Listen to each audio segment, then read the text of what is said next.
तो अब यहां पर हम आगे बढ़ते हैं कि नेचर ऑफ या ड्यूअल नेचर ऑफ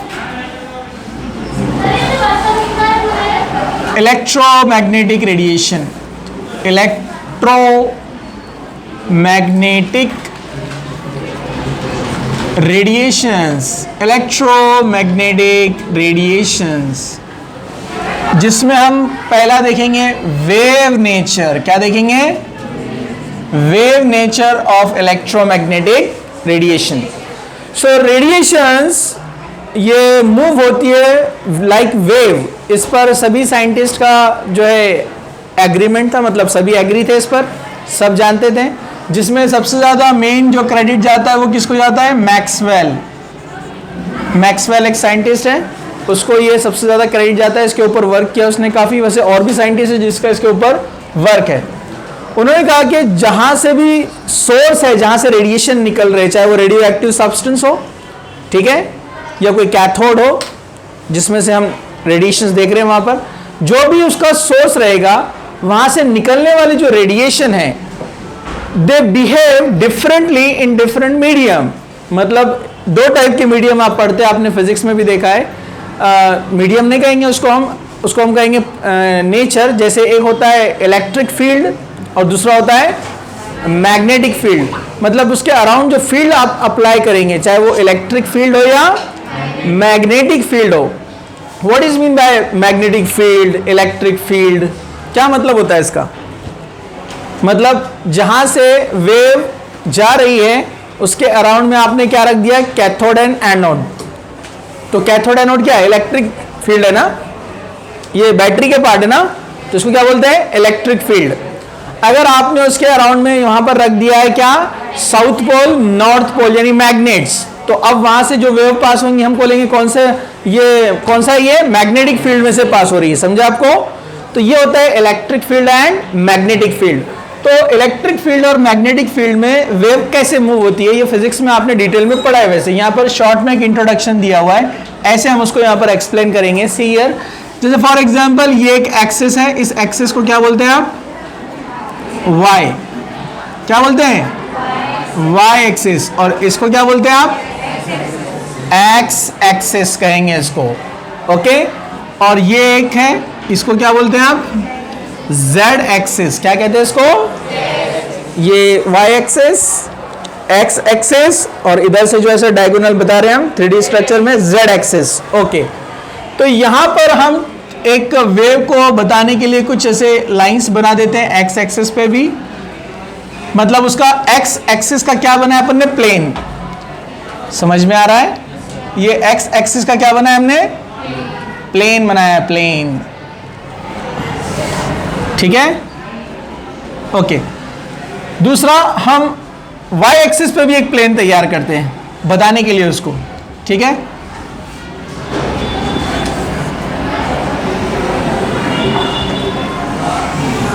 समझ रहे हैं आप?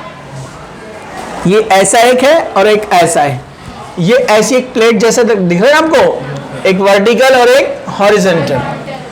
तो अगर इलेक्ट्रिकल फील्ड में ये वेव पास करते हैं, तो इलेक्ट्रिकल फील्ड में वेव जाती है इस तरह से, y एक्सिस पे से।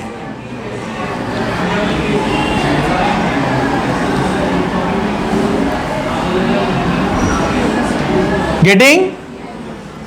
ओके, ठीक है। ये कौन सा है? Electric field. और इसको कैसे बताते हैं? एरो से, मूविंग। ठीक है, डायरेक्शनल। ठीक है, इलेक्ट्रिकल फील्ड में वेव ऐसे जा रही है। वेव, जो वेव होते हैं रेडिएशन या पार्टिकल, जो बाद में आएगा हम डिस्कस, ये ऐसे मूव होते हैं, ऐसे। समझा आपको? तो ये y एक्सिस पे से जा रहा है। ठीक है, दिखा आपको? ओके। अब दूसरा, अगर यही वेव, सेम वेव को मैग्नेटिक फील्ड में रखा है, मैग्नेटिक फील्ड मतलब दोनों साइड क्या लगा है? South pole, north pole, magnetic field में से, तो ये वेव आपको ऐसे नजर आएंगी।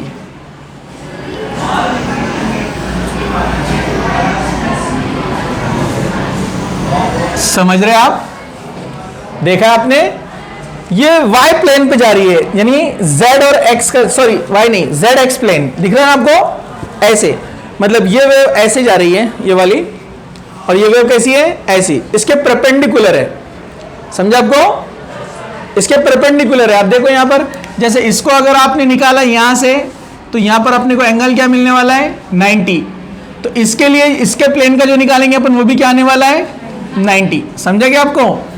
ये इसके परपेंडिकुलर है, ये वेव ऐसा है और ये वेव ऐसे है, ये ऐसे ऐसे जा रहा है और ये ऐसे ऐसे। समझा आपको? ये ऐसे ऐसे जा रहा है, समझ में आ रहा है आपको? ये इलेक्ट्रिक फील्ड में और उसी के परपेंडिकुलर मैग्नेटिक फील्ड में, तो दोनों एक दूसरे के क्या होते हैं परपेंडिकुलर होते हैं। तो ये हो गया इलेक्ट्रिकल फील्ड में और ये क्या हो गया मैग्नेटिक फील्ड में, इसको ऐसे बताते हैं, ठीक है। और ये मूव हो रहा है with the velocity of speed of light. इसकी जो वेलोसिटी क्या है speed of light, C is the speed of light. समझा आपको? ओके, तो इससे अपने को क्या क्या कंक्लूजन्स मिलते हैं, ये जो मैक्सवेल ने एक्सप्लेनेशन दिया, कुछ उसने थोड़ा बहुत बताया जो आगे अपने को हेल्प करेगा स्पेक्ट्रम में भी और बोर्स मॉडल के अंदर भी। सबसे पहला जो इलेक्ट्रिकल फील्ड में है या मैग्नेटिक फील्ड में है या जिसको हम वेलोसिटी बोलते हैं यहाँ पर, तो ये सब प्रॉपर्टीज कौन से होते हैं डायरेक्शनल। क्या रहते हैं ये? एक डायरेक्शन है उनका, वाई एक्सेस पर, एक्स एक्सेस पर। समझा आपको? तो ये डायरेक्शनल होते हैं। दूसरा, इलेक्ट्रोमैग्नेटिक रेडिएशन कोई भी रहने दो, चाहे वो रेडियो वेव हो। अब आप बोलेंगे ये रेडियो वेव क्या रहता, अपन तो रेडियो सुनते हैं, तो उसकी एक फ्रीक्वेंसी है और फ्रीक्वेंसी क्या है वो भी बताऊंगा अभी मैं आपको, ठीक है। चाहे रेडियो वेव हो उसकी फ्रीक्वेंसी अलग होती है, चाहे यूवी रे हो, अल्ट्रावायलेट रे, उसकी फ्रीक्वेंसी हम देखते हैं अलग।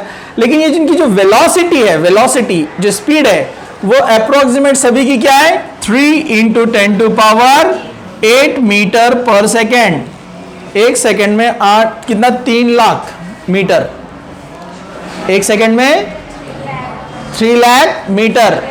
समझा आपको? इतना ट्रैवल करती है वो स्पीड से, और जिसकी एग्जैक्ट वैल्यू क्या है 2.99 × 10⁸ मीटर पर सेकेंड। समझा आपको? समझा है क्या? तो ये इसका जो है यहाँ पर एक प्रॉपर्टी है कि इसकी जो स्पीड है वो इतनी होती है। ओके, नेक्स्ट अब यहाँ पर हम देखेंगे जो टाइप्स ऑफ वेव होते हैं, जैसे गैमा रे, पता है ना आपको गैमा रे। और कौन सा नाम सुना है आपने? बोलिए बोलिए। Okay, UV ray. इनका अपन ऑर्डर देखेंगे बाद में, अभी सिर्फ एग्जांपल आप बताइए। बोलिए। एक्स रे, आप एक्स रे निकालते ना, ये वही रेडिएशंस होते हैं, ये वेव वही वेव्स है जो आपके हड्डियों का फोटो निकालते हैं, ठीक है। Okay, X ray. और बोलिए माइक्रोवेव, खाना बनाते हैं ना इसके ऊपर। रेडियो वेव, आपके ट्रांजिस्टर्स मोबाइल्स वगैरह चल रहे हैं ना इससे, टीवी, हाँ रेडियो वेव फ्रीक्वेंसीज, ठीक है। और बोलिए क्या सुना आपने? और इंफ्रारेड है ना, infrared. So these are the different waves, इनके अलग अलग जो है फ्रीक्वेंसीज रहेंगे, वो हम अभी आगे देखेंगे। अब वेव्स के बारे में बेसिक चीजें क्या क्या होती है वो जरा यहां पर आप ध्यान से देखिए। तो सबसे पहली चीज जो हम पढ़ते हैं वेव के बारे में, जो आप फिजिक्स में 100 बार पढ़ चुके होंगे, फ्रीक्वेंसी, ये एक टर्म पढ़ते हैं आप। ओके, दूसरा क्या पढ़ते हैं आप? वेवलेंथ, वेवलेंथ पढ़ते हैं। ओके, वेव नंबर पढ़ते हैं। अरे वेव नंबर पढ़ते हैं कि नहीं? नो। फ्रीक्वेंसी कैसे बताते हैं? हाँ, फ्रीक्वेंसी कैसे शो करते हैं? न्यू। कैसे बताते हैं? न्यू। न्यू पहचानते ना? ओके, वेवलेंथ कैसे बताते हैं? लैम्बडा। और वेव नंबर कैसे बताते हैं? न्यू बार, न्यू के ऊपर बार, ये इनके सिंबल्स है, ठीक है। ओके, शॉर्ट में बता देता हूं मैं आपको। फ्रीक्वेंसी क्या होता है? फ्रीक्वेंसी, फ्रीक्वेंसी क्या होता है? सबसे पहले ये बेसिक एकदम, वेवलेंथ क्या होता है? तो देखिए, जो भी वेव रहेंगी, चाहे ये वाली वेव लो आप या ये ग्रीन वाली जो मैग्नेटिक फील्ड में ले रहे हैं आप, तो वेव का जो ऊपर वाला पार्ट है वेव का, इसको क्या बोलते हैं? क्रेस्ट। क्या बोलते हैं इसको? तो ये दो क्रेस्ट है, कॉन्जिक्यूटिव क्रेस्ट, एक के बाद एक जो आएंगे। और नीचे वाले को क्या बोलते हैं? ट्रफ। क्या बोलते हैं? ट्रफ। ये दूसरा ट्रफ, ये ट्रफ, ये ट्रफ, ठीक है। So wavelength is the distance between two consecutive crest और troughs।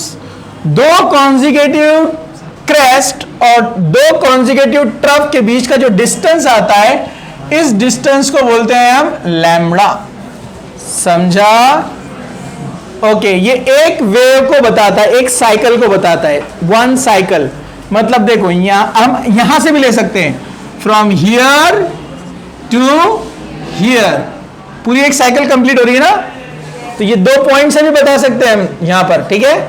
ये भी वेवलेंथ, ये भी जो है क्या कहलाएगा? वेवलेंथ।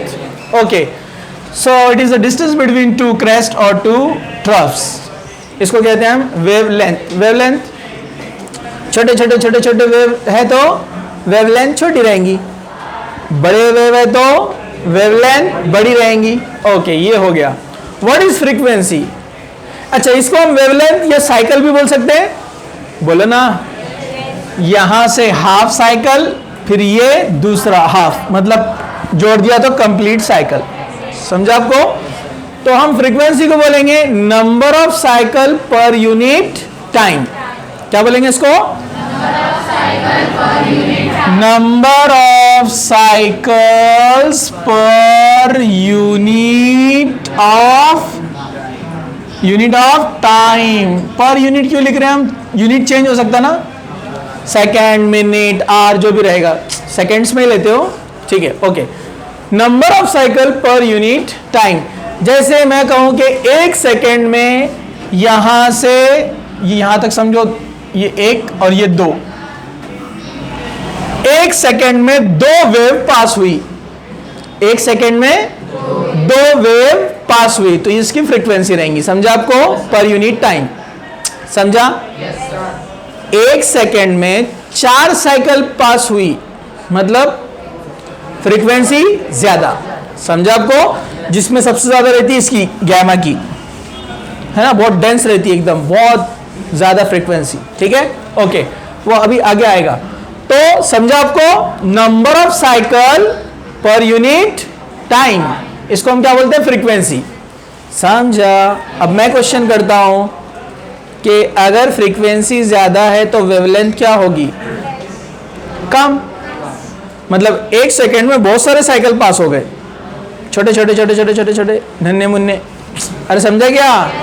मतलब वेवलेंथ क्या है? छोटी है।